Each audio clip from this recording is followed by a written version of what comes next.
Hello and welcome, I'm Thomas Porteous and you're watching NewsX World. Let's take a look at some of the top stories this hour.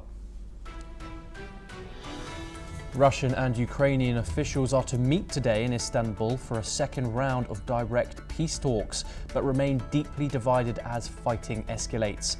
President Donald Trump urges a deal, warning the US may walk away if both sides refuse to compromise.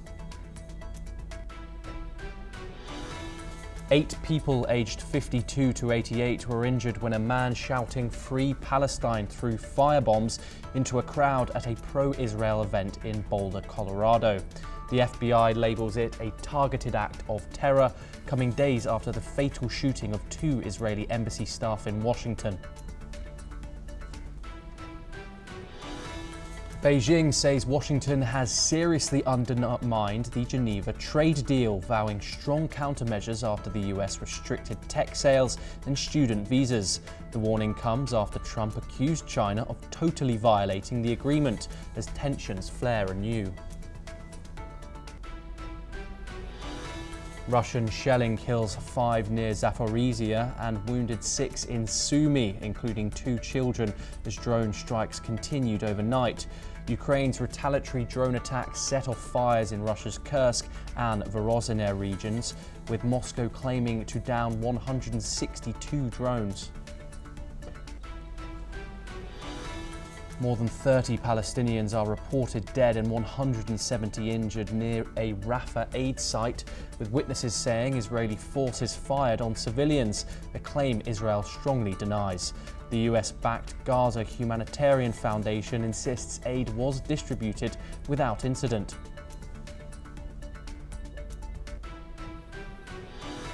Final results show Nawrocki has won Poland's presidential runoff election with 50.89% of votes, defeating Liberal Warsaw Mayor Tarakowski in a tightly fought race. The result signals a shift that could reshape Poland's path within the European Union.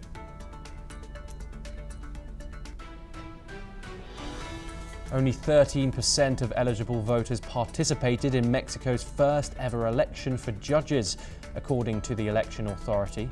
Despite the low turnout, President Claudia Sheinbaum praised the vote as a complete success. On the eve of South Korea's high-stakes snap presidential election, candidates make their final appeals following months of turmoil after Yoon Suk-yeol's martial law move. Liberal frontrunner Lee Jae-myung holds a solid lead over conservative Kim Moon-soo in final polls.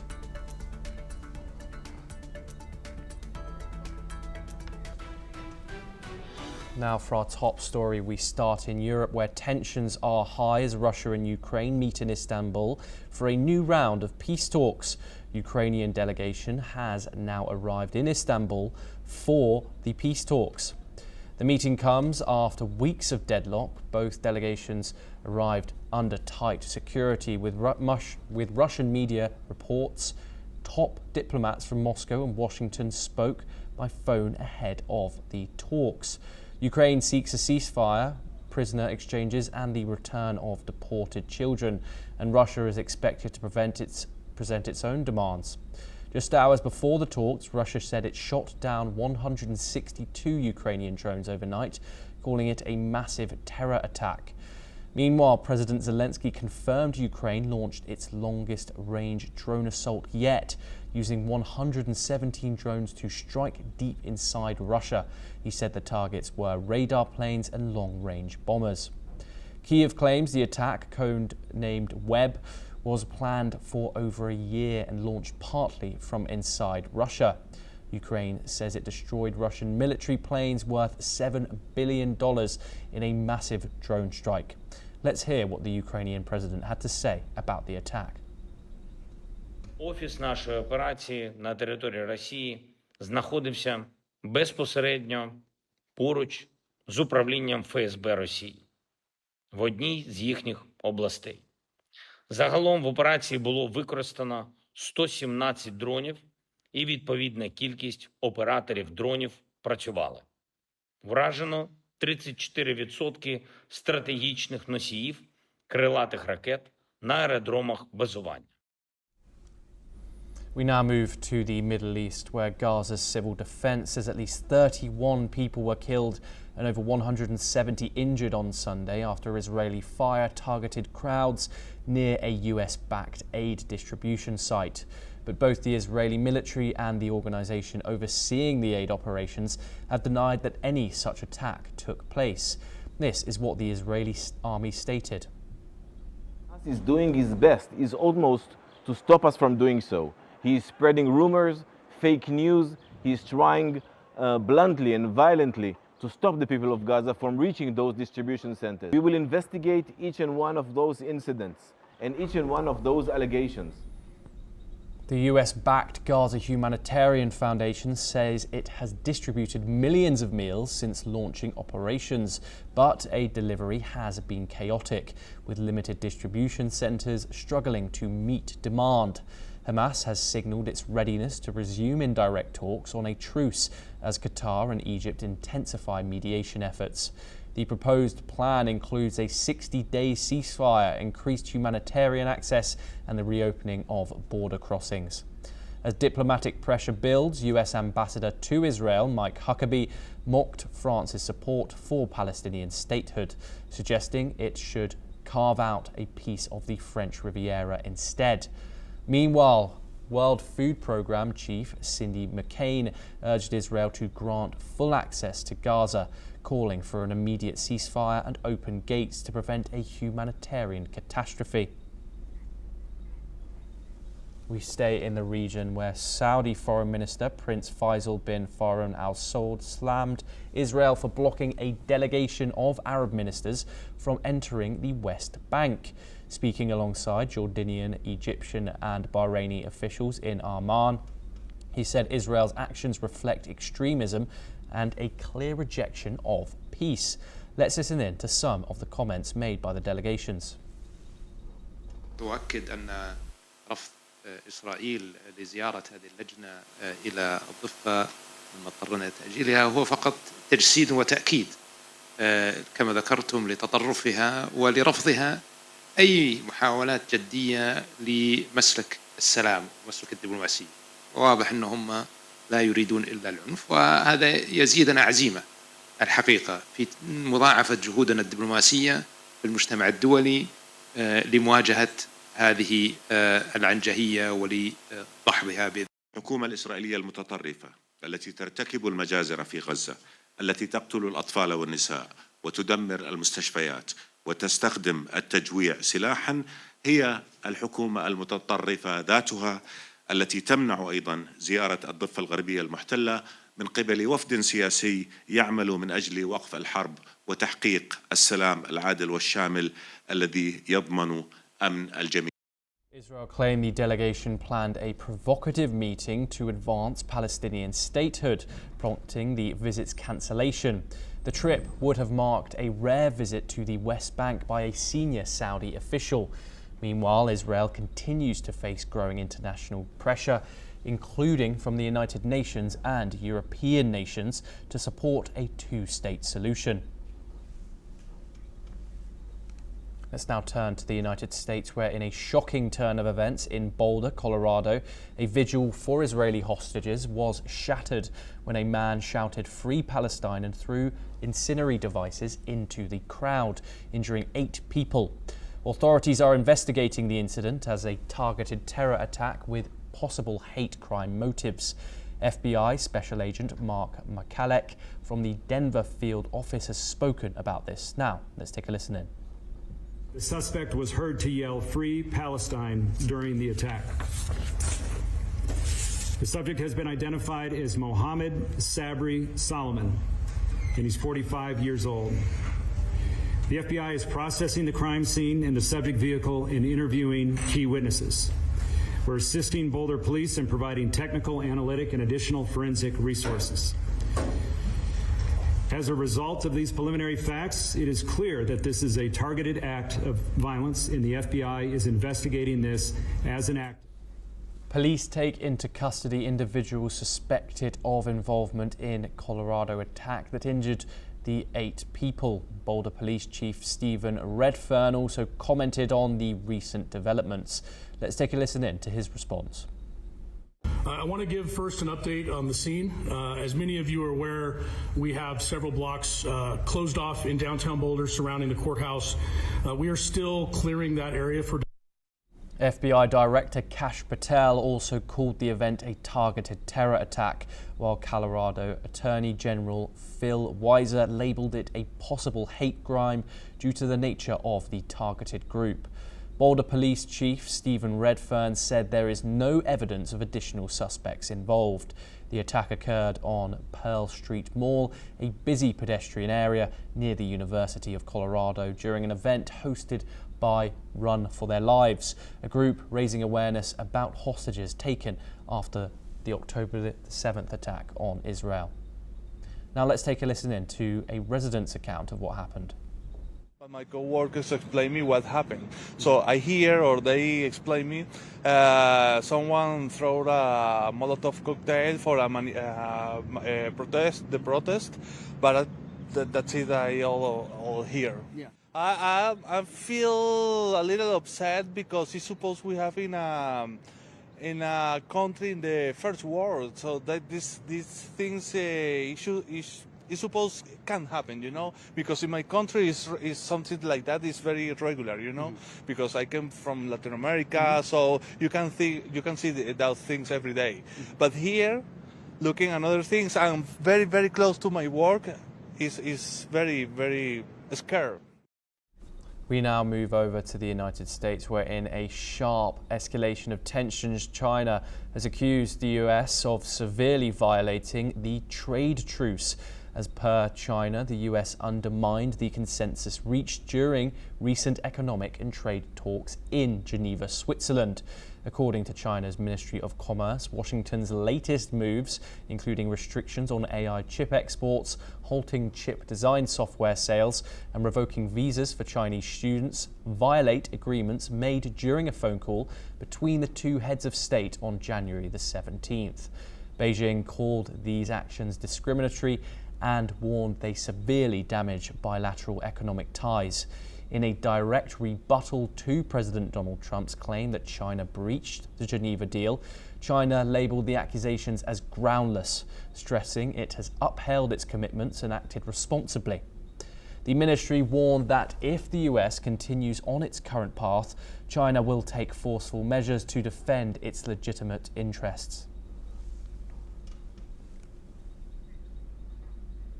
Now to the Indo-Pacific, where a Taiwanese security official has confirmed that China deployed 2 aircraft carrier groups and up to 70 ships around Taiwan in May. The vessels operated from the Yellow Sea to the South China Sea between May the 1st and May the 27th. Taiwan also detected 75 Chinese aircraft in 3 combat patrols near the island.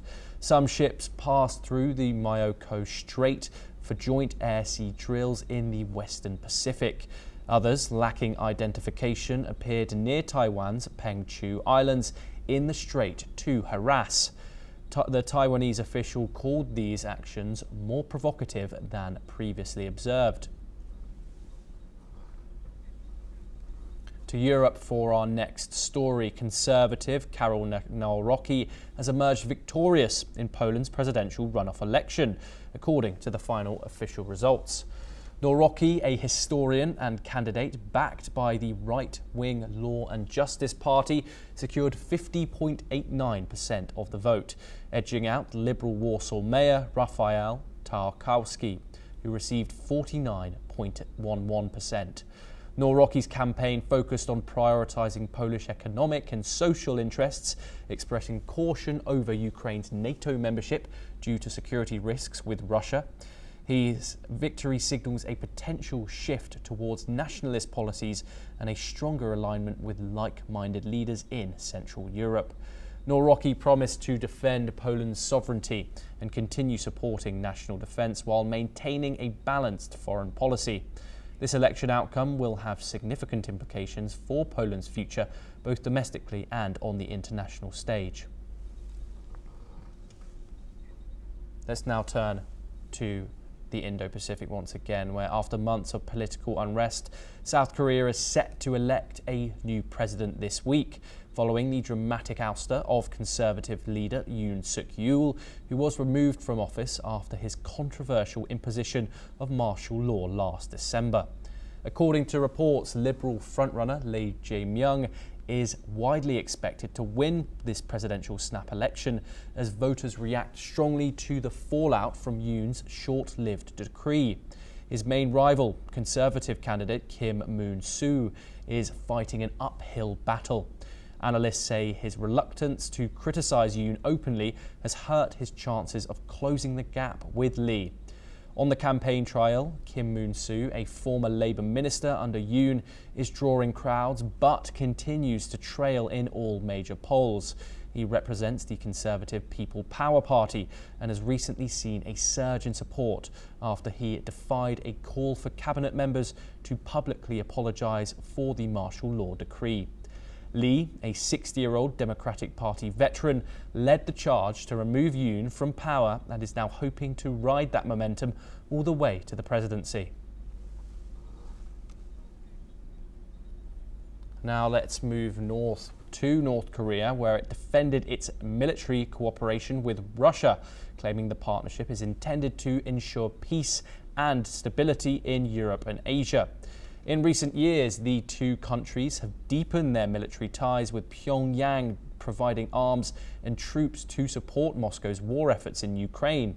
South Korean lawmaker Lee Sung-kwon, citing intelligence sources, reported that around 600 North Korean soldiers have been killed and thousands more injured while fighting for Russia. Last week, a multilateral sanctions monitoring group included South Korea. The US and Japan condemned these military ties as unlawful. In response, Pyongyang said its cooperation with Moscow aims to protect the sovereignty and security interests of both nations while promoting peace and stability in the Eurasian region. A foreign ministry official described the relationship as the cream of the inner-state relations and said both countries seek to establish a multipolar world based on respect for sovereignty, equality and justice. The multilateral sanctions monitoring team formed last October to track violations of UN sanctions on North Korea reported that in 2024, Russian shipped cargoes carried up to 9 million rounds of artillery and rocket ammunition from North Korea to Russia. In April, North Korea confirmed for the first time that it had deployed troops to Russia to support the war in Ukraine. We move on now. Germany's top defence chief has warned that Russia may attack NATO within the next 4 years. General Carsten Breuer told the BBC that Russia is rapidly building up its military. He said Russia produces around 1,500 main battle tanks a year. Many of these could be used in an attack on NATO's Baltic states by 2029 or even sooner. Breuer spoke at the Shangri-La Dialogue in Singapore, where he described the threat as the most serious he has seen in 40 years. The German general also pointed to Russia's large stockpiles of artillery ammunition.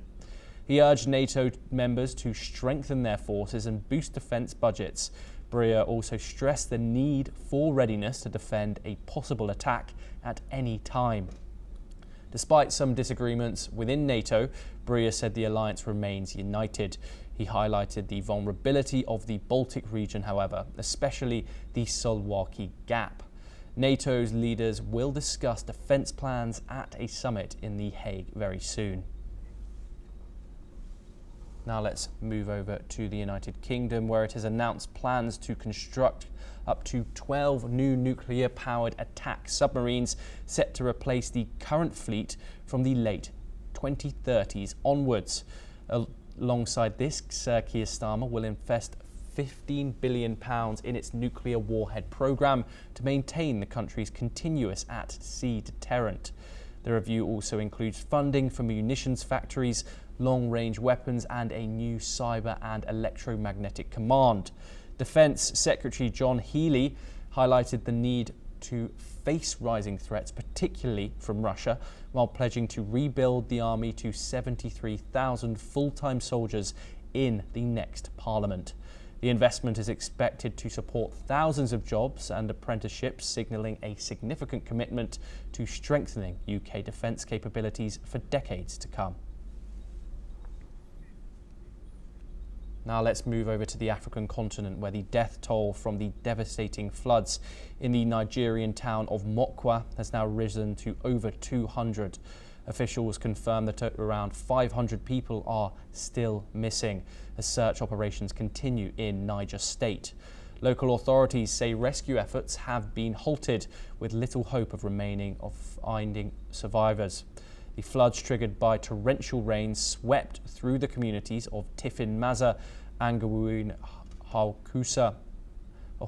Local leaders say this is the worst flooding in the region in 6 decades. In a bid to prevent outbreaks of disease, officials plan to exhume bodies swept underground by the floodwater. The Nigerian Red Cross has described the disaster as causing a significant loss of life and widespread distress. Flooding is a common threat during Nigeria's rainy season. The country has faced deadly floods in recent years, including a 2024 and 2022 flood, when over 600 lives were lost and more than 1 million people were displaced. We stay in the country of Nigeria once again, where tragedy struck in the north as 22 people, including athletes, coaches and officials, were killed in a road accident while returning from the National Sports Festival. The crash was described as a lone accident likely caused by fatigue and excessive speed. Many victims were young, according to Kano state authorities. The governor of Kano state, Abba Kasif Yusuf, expressed deep sorrow and announced Monday as a day of mourning. The fatal accident occurred shortly after the closing ceremony of the 22nd National Sports Festival in Ogun State.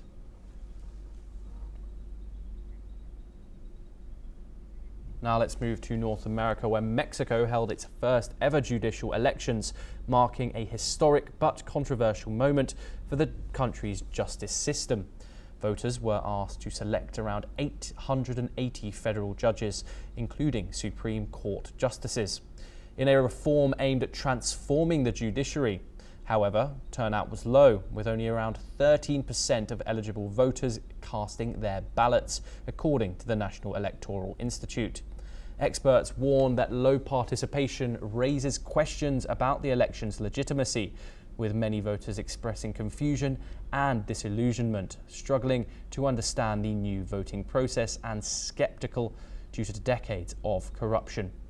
Despite criticism, President Claudia Sheinbaum hailed the elections as a complete success, noting that nearly 13 million Mexicans participated in choosing judges.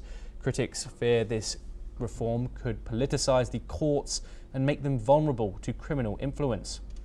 The next round of judicial elections is scheduled for 2027, continuing this unprecedented experiment in Mexico's judicial system. We stay in Mexico once again, where a fire at a drug rehabilitation center in Guanajuato, Mexico, has claimed the lives of 12 people, with several others injured.